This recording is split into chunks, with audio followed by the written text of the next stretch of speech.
ലോക്സഭാ തെരഞ്ഞെടുപ്പ് ഒരുക്കങ്ങൾ തകൃതിയായി നടന്നുകൊണ്ടിരിക്കെ അപ്രതീക്ഷിതമായാണ് മുൻ കോൺഗ്രസ് നേതാവും മുഖ്യമന്ത്രിയുമായിരുന്ന കെ കരുണാകരന്റെ മകൾ പത്മജ വേണുഗോപാൽ കോൺഗ്രസ് വിട്ട് ബിജെപിയിലേക്ക് ചേക്കേറിയത്.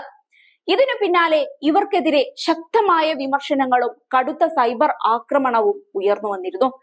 പത്മജ പാർട്ടി വിട്ടിട്ട് ഒരു മാസത്തോളമായി. എന്നാൽ കോൺഗ്രസിന് ഇതുവരെ കലിയടങ്ങിയിട്ടില്ല. യൂത്ത് കോൺഗ്രസ് സംസ്ഥാന അധ്യക്ഷൻ രാഹുൽ മാങ്കൂട്ടത്തിൽ ഉൾപ്പെടെ കടുത്ത ഭാഷയിലായിരുന്നു പത്മജയെ വിമർശിച്ചത്. ഏതായാലും തന്നെ ആക്രമിക്കുന്നവർക്ക് നേരെ പ്രതികരിക്കുകയാണ് നേതാവിത്.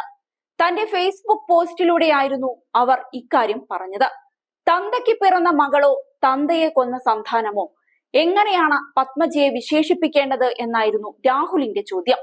കരുണാകരന്റെ പാരമ്പര്യം പത്മജയ്ക്ക് ഇനി അവകാശപ്പെടാൻ കഴിയില്ലെന്നും അങ്ങനെ ചെയ്താൽ തെരുവിൽ തടയുമെന്നും രാഹുൽ മാങ്കൂട്ടത്തിൽ മുന്നറിയിപ്പ് നൽകുകയും ചെയ്തിരുന്നു. ഇതിനുശേഷം സമൂഹ മാധ്യമങ്ങളിൽ ഉൾപ്പെടെ വലിയ രീതിയിൽ കോൺഗ്രസ് പ്രവർത്തകർ അധിക്ഷേപം അഴിച്ചുവിട്ടെന്ന പരാതിയാണ് പത്മജ ഉന്നയിക്കുന്നത്. വളരെ നികൃഷ്ടമായാണ് യൂത്ത് കോൺഗ്രസിന്റെ പ്രസിഡന്റ് മുതൽ സൈബർ അണികൾ വരെ സ്ത്രീയായ തന്നെ അധിക്ഷേപിച്ചതെന്ന് പത്മജ ചൂണ്ടിക്കാട്ടി. മിണ്ടിപ്പോയാൽ തീർത്തു തരും എന്ന തിട്ടൂരമൊന്നും വേണ്ടെന്നും തനിക്കൊപ്പം ബിജെപി ഉണ്ടെന്നും ആ പാർട്ടി തന്റെ ജീവനാണെന്നും അഭിമാനമാണെന്നും പത്മജ ചൂണ്ടിക്കാട്ടിയിരിക്കുകയാണ്. കോൺഗ്രസ് സൈബർ അണികളുടെ ഭീഷണി മിണ്ടാതിരുന്നില്ലെങ്കിൽ പത്മജയെ അങ്ങ് തീർത്തു കളയുമെന്നാണ്. കുറെ എണ്ണത്തിന്റെ എടി പോടി വിളികളുമുണ്ട്.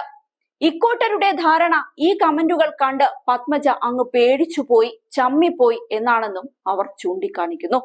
ഇത്തരം ഭീഷണികളും പരിഹാസവും തനിക്കൊരു ചുക്കുമല്ലെന്ന് പത്മജ ഫേസ്ബുക്കിലൂടെ ആവർത്തിച്ചു.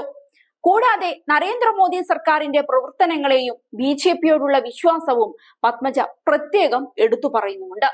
ഞാൻ ഇന്ന് കൂടുതൽ അഭിമാനമുള്ളവളാണ്, ധൈര്യമുള്ളവളാണ്, സംതൃപ്തിയുള്ളവളാണ്, സന്തോഷമുള്ളവളാണ്. അതിന് കാരണം ഞാൻ ഇന്ന് മോദിജിയുടെ പാർട്ടിയിലാണെന്നാണ് അവർ ചൂണ്ടിക്കാട്ടിയിരിക്കുന്നത്. അതേസമയം പത്മജയുടെ പാർട്ടി മാറ്റം കോൺഗ്രസിന് വലിയ രീതിയിൽ തിരിച്ചടിയാവുമെന്ന ആശങ്ക നേരത്തെ തന്നെ നേതൃത്വത്തിന് ഉണ്ടായിരുന്നു. പ്രത്യേകിച്ച് തൃശൂരിൽ സുരേഷ് ഗോപി മത്സരിക്കുന്ന സാഹചര്യത്തിൽ ഇവിടെ സ്വാധീനമുള്ള പത്മജ, അതും ലീഡർ കരുണാകരന്റെ മകൾ ബിജെപിയിലേക്ക് ചേക്കേറിയത് അവർക്കുണ്ടാക്കിയ തലവേദന ചെറുതൊന്നുമായിരുന്നില്ല. ഇതാണ് കടുത്ത പ്രതികരണങ്ങളിലേക്ക് നേതാക്കളെയും അണികളെയും വലിച്ചിഴക്കാൻ കാരണമായത്. അതേസമയം കോൺഗ്രസ് വിട്ട് ബിജെപിയിലെത്തിയ അനിൽ ആന്റണിയെ പത്മജ വാനോളം പുകഴ്ത്തിയിരുന്നു. അനിൽ ആന്റണി തന്റെ അനിയനാണെന്നാണ് പത്മജ വേണുഗോപാൽ പത്തനംതിട്ടയിലെ അനിൽ ആന്റണിയുടെ തെരഞ്ഞെടുപ്പ് പ്രചരണ കൺവെൻഷനിൽ പങ്കെടുത്ത് സംസാരിക്കവേ പറഞ്ഞത്. കെ കരുണാകരനും എ കെ ആന്റണിയും ഗ്രൂപ്പ് കളിച്ചപ്പോഴും അനിൽ ആന്റണിയുമായി നല്ല അടുപ്പമുണ്ടായിരുന്നുവെന്നും തനിക്ക് വേണ്ടി പ്രവർത്തിക്കാൻ വന്ന ആളാണെന്നും അതുകൊണ്ട് അനിലിനു വേണ്ടിയാണ് ഇവിടെ എത്തിയതെന്നും പത്മജ വേണുഗോപാൽ പറഞ്ഞു. അടുത്ത നിയമസഭാ തെരഞ്ഞെടുപ്പിൽ ബിജെപി അധികാരത്തിൽ വരും. കരുണാകരന്റെ മകൾ എന്ന രീതിയിലാണ് ഇക്കാര്യം പറയുന്നത്. ഈ തെരഞ്ഞെടുപ്പിൽ ബിജെപി കേരളത്തിൽ അക്കൗണ്ട് തുറക്കും. കെ കരുണാകരന്റെ മകളായതിനാൽ കോൺഗ്രസിന്റെ പരിപാടികളിലെ വേദികളിൽ ഒരു മൂലയിലായിരുന്നു സ്ഥാനമെന്നും പത്മജ വേണുഗോപാൽ പറഞ്ഞിരുന്നു. കോൺഗ്രസിൽ വനിതകൾക്ക് വേദികളിൽ സ്ഥാനമുണ്ടായിരുന്നില്ല. എന്നാൽ ഇവിടെ ബിജെപി വേദിയിൽ തനിക്ക് അംഗീകാരം കിട്ടിയെന്ന് മാത്രമല്ല, തനിക്കൊപ്പം നിരവധി വനിതകളും ഉണ്ടായിരുന്നു. 50 വയസ്സിൽ താഴെയുള്ള വനിതകൾ കോൺഗ്രസിൽ ഇപ്പോൾ കുറവാണെന്നും പത്മജ എടുത്തു പറഞ്ഞു. കെ കരുണാകരന്റെ മക്കൾ കോൺഗ്രസിൽ വേണ്ടെന്നാണ് അവരുടെ തീരുമാനം. അത് ഒരിക്കൽ മുരളീധരനും മനസ്സിലാക്കും. ഈ തെരഞ്ഞെടുപ്പോടെ AICC ആസ്ഥാനം അടച്ചുപൂട്ടേണ്ടി വരും. കോൺഗ്രസ് നശിച്ച് താഴെത്തട്ടിലെത്തിയെന്നും പത്മജ കുറ്റപ്പെടുത്തിയിരുന്നു. പത്മജ വേണുഗോപാൽ കോൺഗ്രസ് വിട്ട് ബിജെപിയിൽ ചേർന്നതോടെയാണ് തൃശൂരിൽ ഗിയർ മാറ്റാൻ കോൺഗ്രസ് തീരുമാനിച്ചത്. സിറ്റിംഗ് MP TN പ്രതാപൻ തന്നെ മത്സരിക്കട്ടെ എന്ന പഴയ തീരുമാനം മാറ്റി വടകരയിൽ നിന്ന് മുരളിയെ തൃശൂരിൽ ഇറക്കാൻ തീരുമാനിച്ച കോൺഗ്രസ് നടപടിയും കൗതുകമുണർത്തിയിരുന്നു.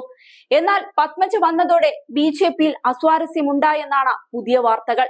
സുരേഷ് ഗോപിക്ക് വേണ്ടി പ്രചരണത്തിന് ഇറങ്ങുമോ എന്ന ചോദ്യത്തിന് പാർട്ടി ആവശ്യപ്പെട്ടാൽ ഇറങ്ങുമെന്നായിരുന്നു അവർ ഒരിക്കൽ നൽകിയ മറുപടി. അതേസമയം കെ മുരളീധരൻ തോൽക്കുമോ എന്ന ചോദ്യത്തോട് അവർ നേരിട്ടുള്ള മറുപടി പറഞ്ഞതുമില്ല. പക്ഷേ സുരേഷ് ഗോപി ജയിക്കുമെന്ന് അവർ പറയുകയും ചെയ്തിരുന്നു.